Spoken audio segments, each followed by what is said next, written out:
Hello YouTube, so I'm back for another video, and today I decided to react to my friend Alex, or my English, yes, reacting to Lost in the Pond's 5 ways British and American yards or gardens are very different. I love this channel. I love Lance from Lost in the Pond, and Alex is a great friend of mine, so don't forget to subscribe to his channel. And let's get started. And happy Thanksgiving to all my US subscribers. I almost didn't want to upload today, but I decided, hey, let's do an upload. I'm going to try to react to Voice Play's new music video that they dropped, which I believe is a Wicked melody, but as of right now I can't, so this video will do. So let's get started, everybody.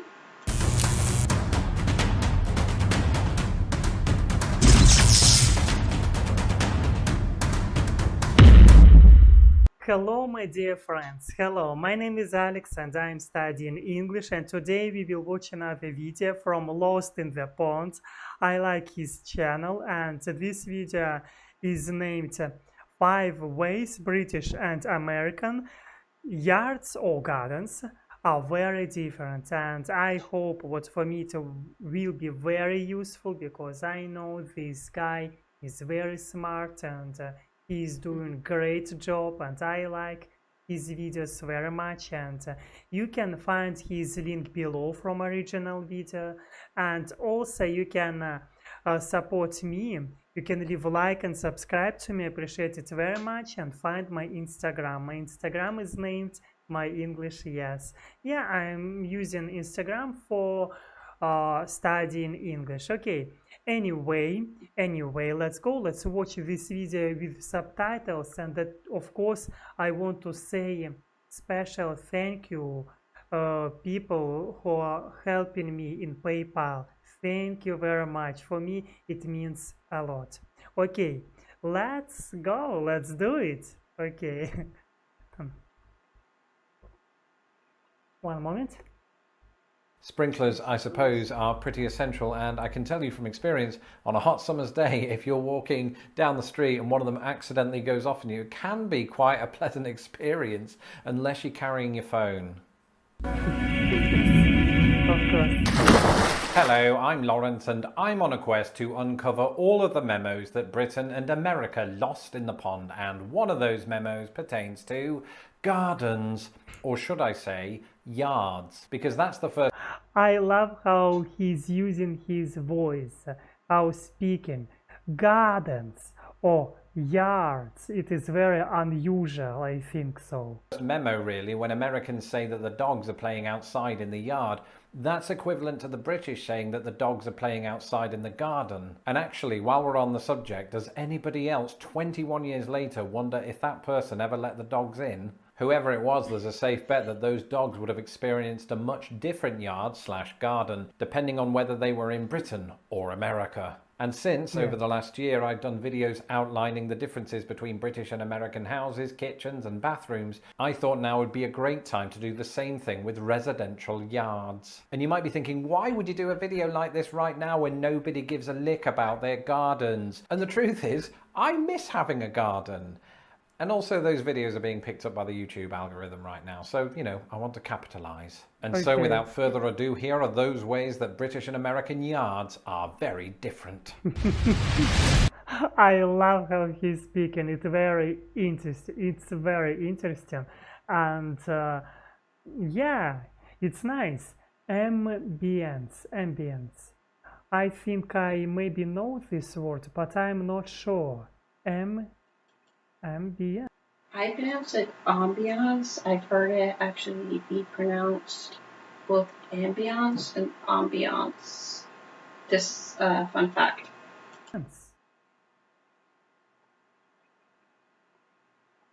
Ambience. Okay, I get it.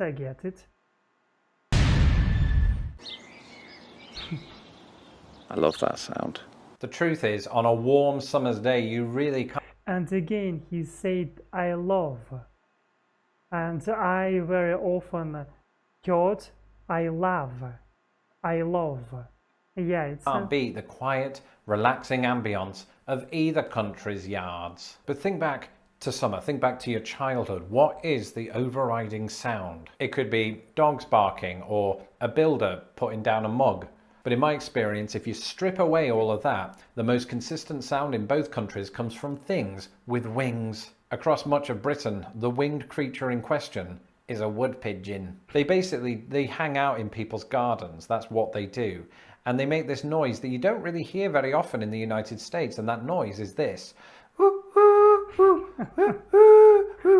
Sorry to the wood pigeon community for that. And while we certainly have types of pigeons in the United States, this large bugger isn't one of them. Look at him. He's already had 3 courses. He's going in for his second dessert. Greedy bastard. On the other hand, when I think of the soundtrack to American Yards, there's only one creature that comes to mind.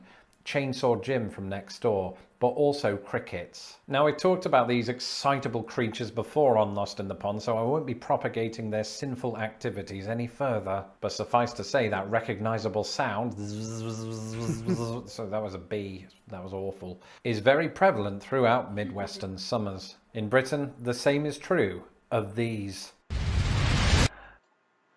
So I live in the woods, and where we live, we have a very, very, very annoying woodpecker.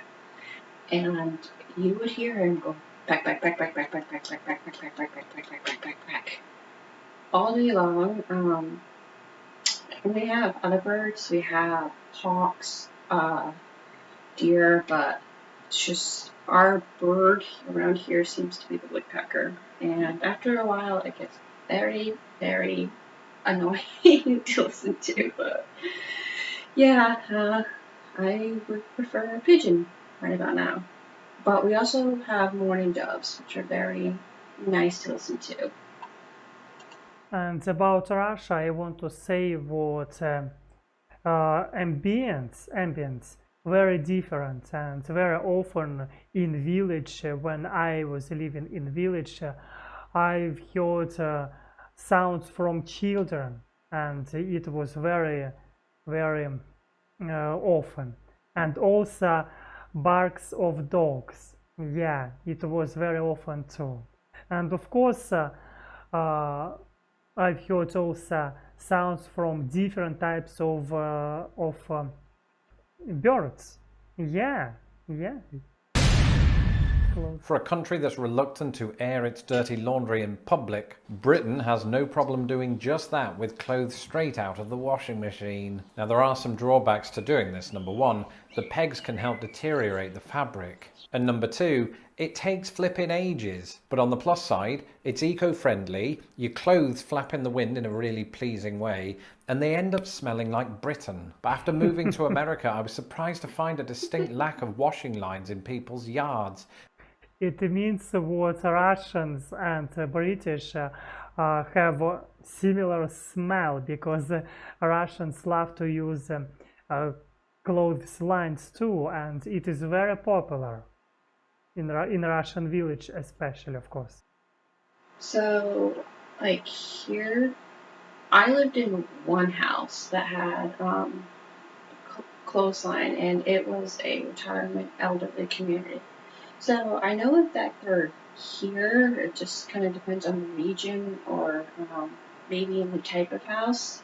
But I prefer obviously a dryer, but I would use maybe like a clothing line for like the big thick sheets that take a very long time to dry. So I know that they're still in use, not as popular as they used to be, but still a very interesting fact. And that makes it sound like I've been snooping, but the truth is, I have. Now, of course, there will be Americans watching this going, we have a clothesline, because all Americans sound like Kermit the Frog for some reason. Or, we had a clothesline in the 70s, or whatever. Right, there are exceptions. And there are a couple of good reasons for this. Firstly, the United States doesn't do the whole let's have a washer and dryer in one combined unit thing. They just have really effective dryers. And the second reason is that in parts of the United States, homeowners associations have actually moved to ban it, citing them as eyesores that could devalue the property. However, a few years ago, several states did pass right to dry laws, which specifically forbid those associations placing ban on clotheslines. But even with a sharper gaze on the environmental benefits, America still ain't got nothing on Britain. Of course, if my neighbours are so reluctant to see my socks and my underpants and that mysterious Princess Leia bikini, perhaps they should consider the size of this.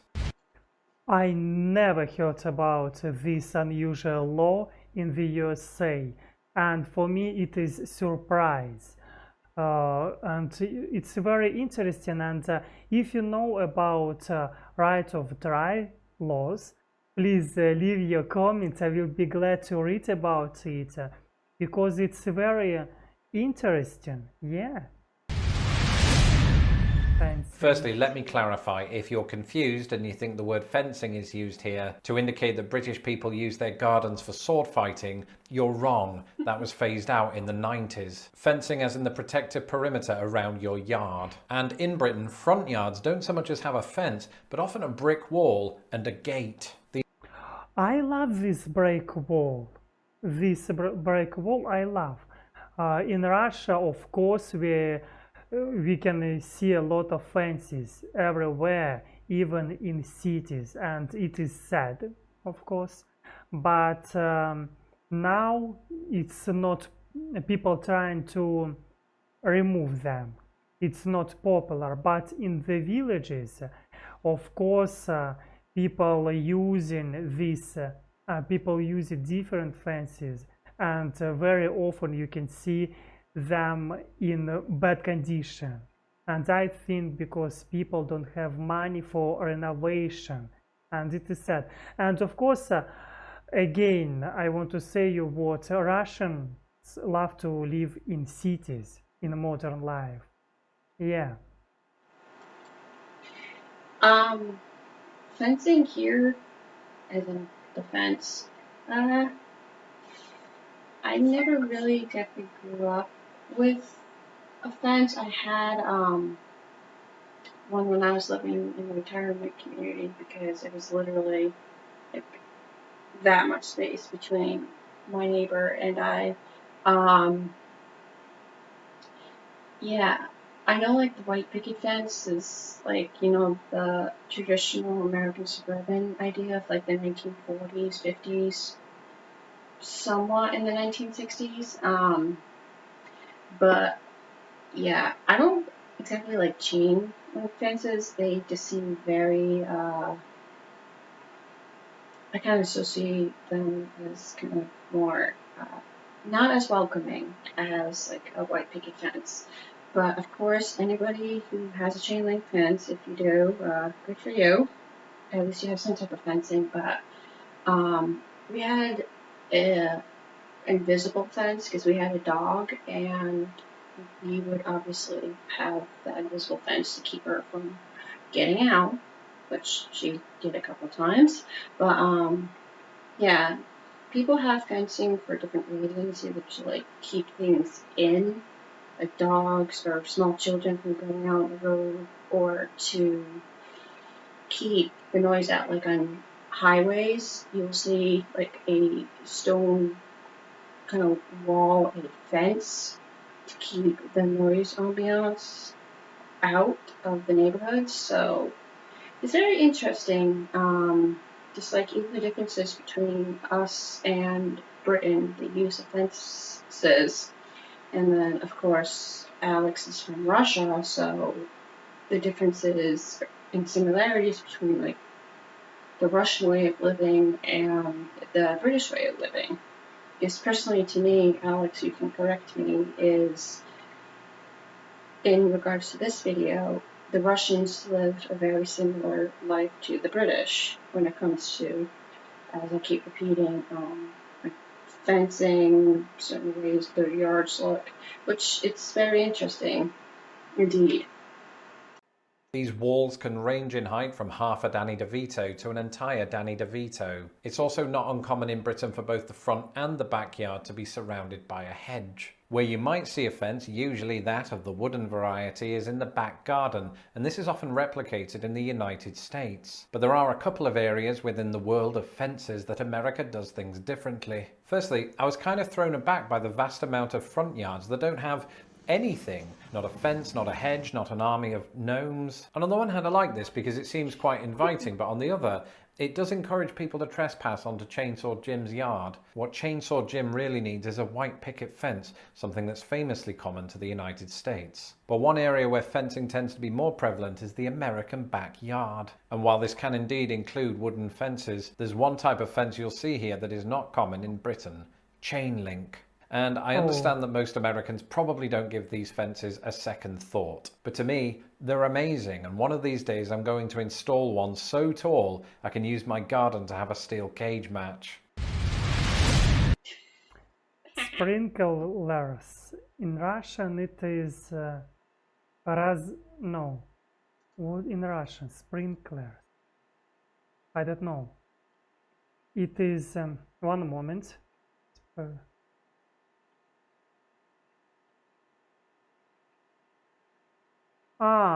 It is разбрызгиватель. Разбрызгиватель.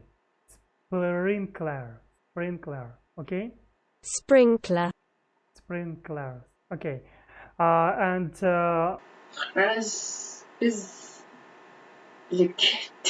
I'm sorry if I'm pronouncing that incorrectly. What is it again? Sprinklers. In Russian it is no. What in Russian? Sprinkler. I don't know. It is one moment.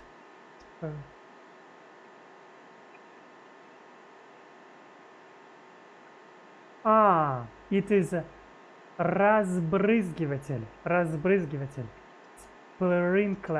Sprinkler. Okay?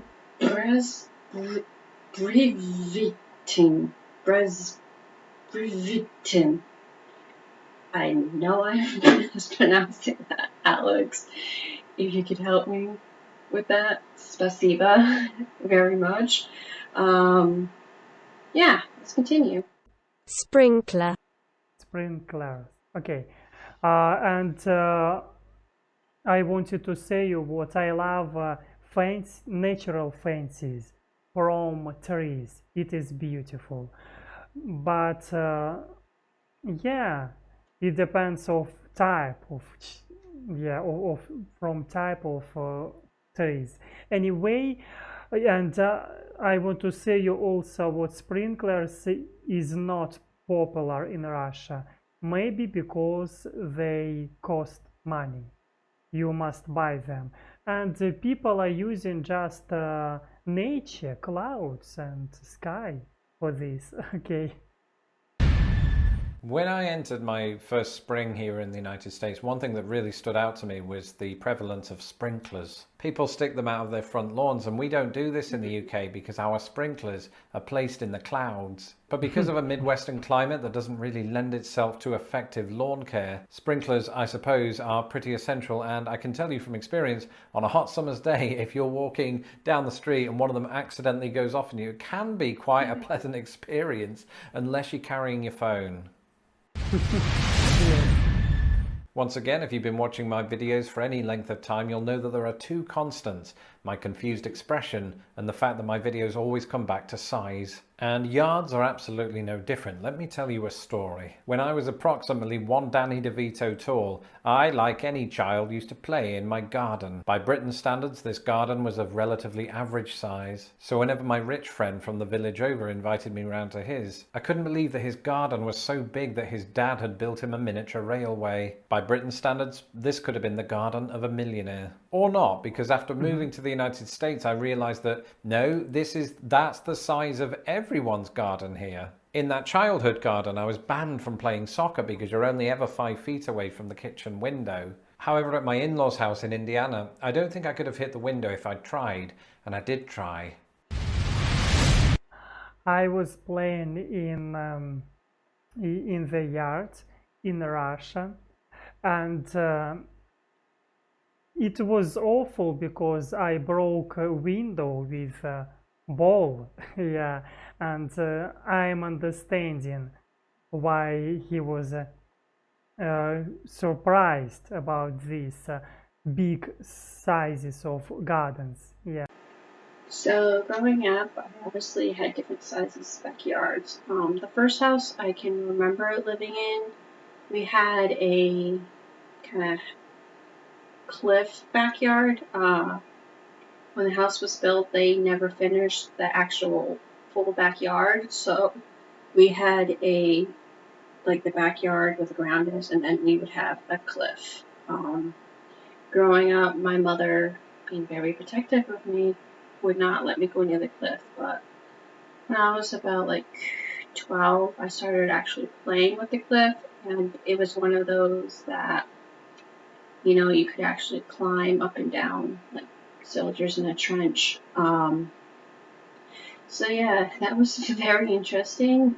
It was a little random because our neighbors would all have like a cliff or like a hill going down, and then a neighbor 2 houses to our right had the same type of house, same company, and they had a complete backyard. So I used to get jealous, but yeah, I could never bike ride down the cliff.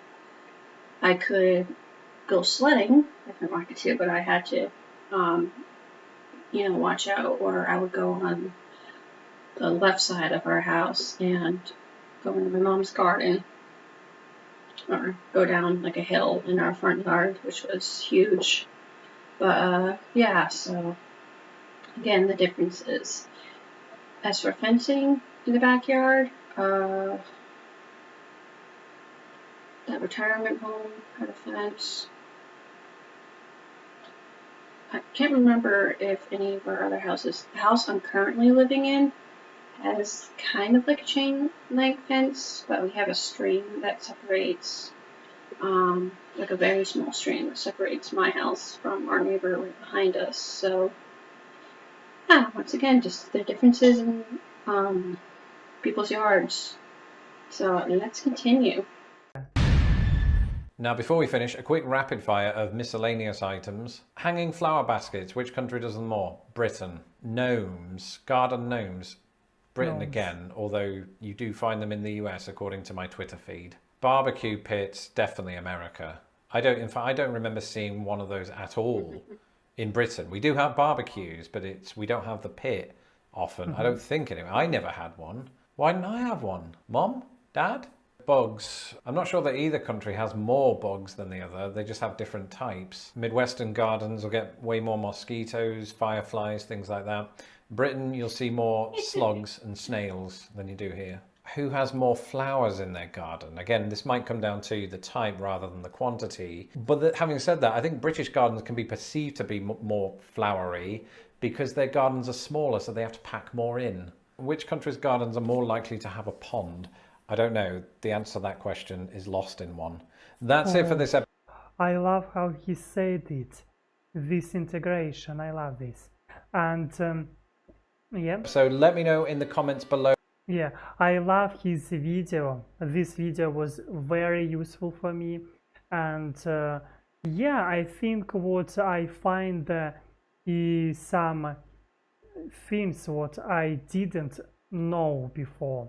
It is about laws of dryer, yeah, and it's also about fences. I didn't know what British people are using them, and I didn't know what